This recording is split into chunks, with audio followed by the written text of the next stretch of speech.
Hello and welcome back to the Epic Investor Podcast. My name is James Morrell, and today we're going to be discussing how you can buy real estate or a business if you don't have enough money. If that's your key problem, stick around because this episode is for you. And the answer, by the way, just to give a quick hint, is through syndication. That's the core of our business. We at Epic Capital Funds, we syndicate, simply meaning that we pool capital together from investors to fund real estate projects, the acquisition of real estate or businesses. That's all syndication is. I think it's a super powerful tool. There's so many benefits to it. We'll talk about those today. I think the first thing would be, on the syndication side, could you explain more about the structure? Like, who are the parties involved and what roles do they play in a syndication? The famous words, it depends, right? Mm-hmm. It can change with every project that you do, whether it's multifamily, single family, a business. Those that are actually going and doing the work, finding the projects and bringing them are typically called sponsors or general partners. For example, if they don't have enough money to put down for the entire project, they have to go out and raise the capital, whether it's debt or equity.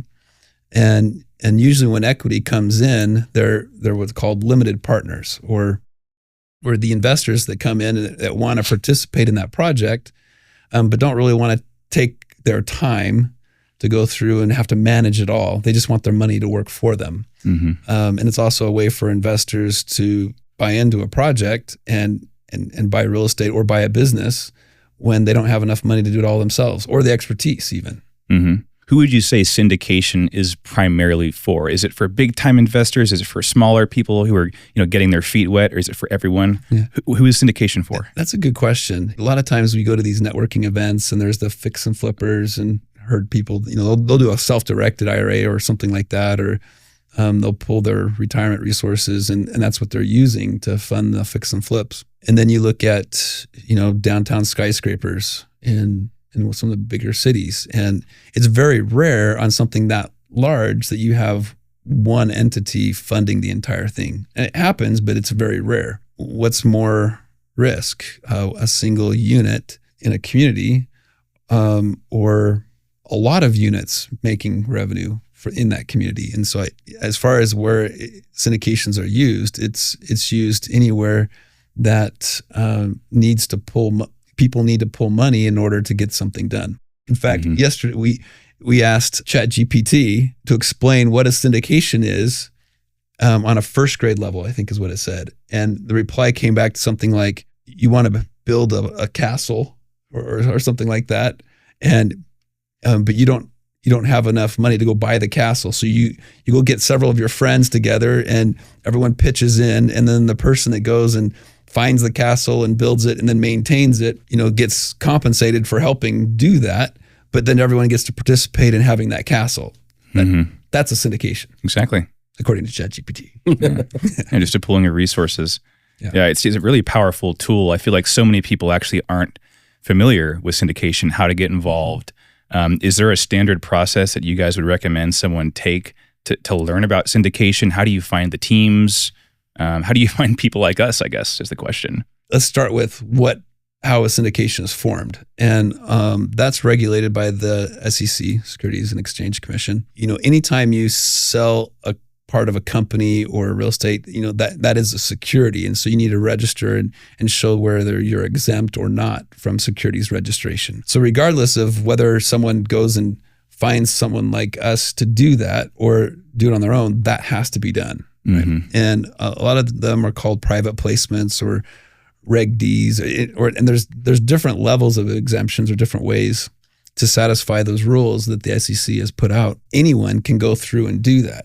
You can find an SEC attorney, and they will walk you through all the things you need to put into place to make that happen. Or you can find teams that are already doing it. It's not something that not just anyone can go do. Anyone is capable of going and doing that if you have the right parties. My recommendation would be, if that's something you're interested in, funding your projects that we don't have enough money for, find those that are doing syndications.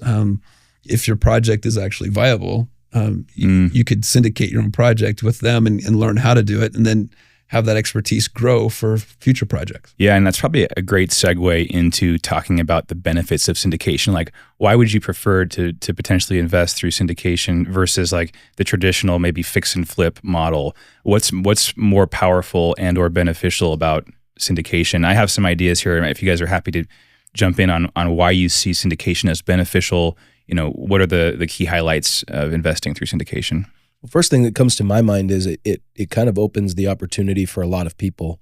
If you don't have enough money to go and buy your own house and do your own fix and flip, which would be hundreds of thousands of dollars, syndication allows you to come in with, the money that you do have that you are willing to put in. And so I think that's the primary driver for the syndication route, and whether that's real estate or business or anything. How is it different for business than real estate? It's really not. It's actually very similar. We've had lots of deals in the past where you've had an investor come to the table with $300,000, and on the same capital stack, there's an investor with $50,000 because that's what they could put in, which I would imagine is the same in real estate syndication fund. I think, two things come to mind for me as we've discussed on prior episodes. It is truly passive, right? You're entrusting operators who are experienced and skilled and have a great track record to execute on these projects with your capital, all while you're doing whatever you want to be doing in your life.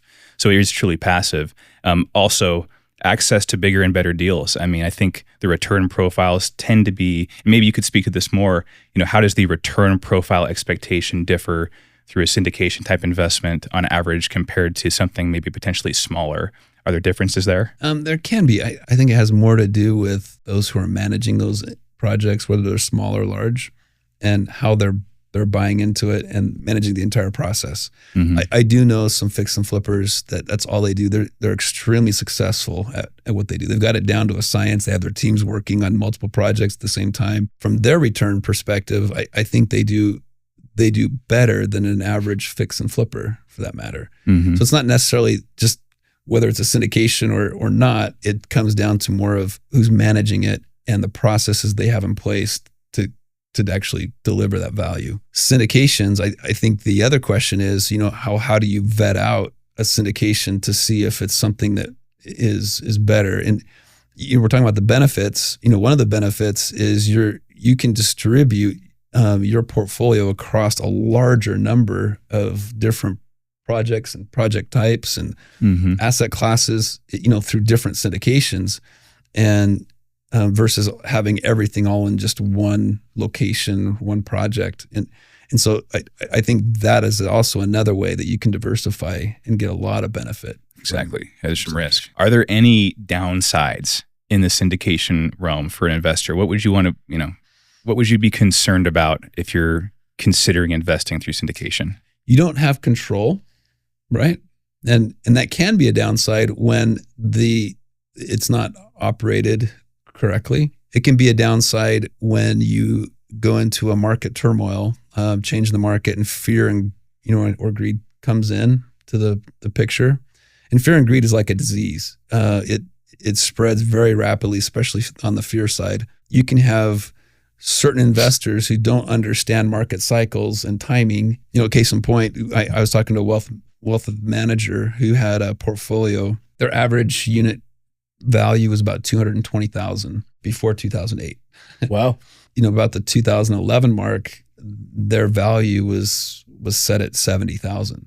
So it lost all of that value just in a short period of time. So the downside was investors were loud and the squeaky wheel gets greased, right? They called for action and they said, if we don't sell these units now, we'll lose everything, and essentially sealed their fate. And so I think some of the downside is who are the groups of investors that you're working with as well. And even a few years after that, how many investors would have loved to have owned those homes at $220,000 a unit? I'm sure. Oh, yeah. I'm sure there were some deep regrets involved with that. Yeah. So I think the biggest risk is fear and greed and having investors that don't understand market cycles and timing and the difference between market valuations and intrinsic value of a tangible asset. Exactly. tying this concept back to, again, our mission at Epic Capital, helping our investors and all of our relationships achieve freedom of purpose, the answer probably is somewhat obvious that, through syndication, you can establish these passive investments and passive income, which frees up time and capital. But do you guys see any other way that, syndication can open the door to freedom? To use your first example, if you were to go buy your own fix and flip, right, you're buying a really big job. Buying a big project if you're the one doing it. Yeah, you're buying the second job, exactly. Right. And hopefully you've got enough experience to weather, whatever happens when you peel back the walls or the ceiling and you find out that now you got a plumbing and electrical issue. In regards to freedom, right, through the power of syndication or through the power of, having the ability to park small amounts of money in projects that you wouldn't otherwise have the ability to. Or businesses. Or any of those investment vehicles, right? The creative or alternative investments. You've now got your money working for you with teams that know, professionals and experts that know what they're doing, so that you're not the one peeling back the wall hoping that the plumbing's okay, right? They know what they're doing. Mm-hmm. They've likely budgeted for it because they've run into that before. So for me, the freedom of syndication is just, they're inseparably connected, right? Mm-hmm. You've got your money working for you in businesses or real estate projects that are backed by teams of experts with deep pipelines of knowledge and expertise. Exactly. Yeah, the beauty is that you don't have to do anything else besides just fund the project and let the experts do the work. And that's huge. Yeah. How powerful would it be for someone who has perfected a way that they've generated the income, that they have the revenues, so whatever their net worth, they've generated it from doing these activities. Mm-hmm. And how odd is it for them to stop doing that and to do something they're not experts in and hope that they can get through? And so I think, the syndications, the benefits that I see is having those individuals have the ability to invest in real estate or businesses that otherwise they couldn't really afford to do all by themselves, but allow them to continue doing what's important to them and what they've made money. So they continue down the road of generating more revenue for themselves directly, but then they take their assets and have it start working for them to the point where, that's what really can give them that freedom. Exactly. And I think, again, syndication is just an incredibly powerful tool, something that people aren't super familiar with, I feel like, this day and age, but it's something that is worth keeping in mind and learning more about if you want to establish that freedom of purpose in your life, free up time, free up capital. Syndication probably is a great starting point. Well, and sometimes syndications are called funds. They're almost used synonymously. The structure of a syndication is really the same structure as a fund. A fund is just a pool of money that you're putting together for a purpose that's defined within that fund, which is also a syndication. So those terms are interchangeable. Mm-hmm. So whether you're looking at certain funds or syndications, that largely it's the same thing. Sure. We talked a little bit about diversity, but some of the most successful investors that I've seen have utilized the power of syndication over 10 or 12 projects. I've seen a couple of them that just go belly up. It's inevitable that 1 out of every 10 is just not going to work. But because they are diversified and, through syndication, they've been able to be a part of 9 or 12 other projects.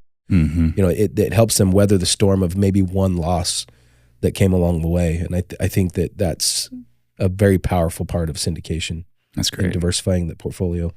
Yeah, it kind of goes along the lines of, no plan survives first contact with reality.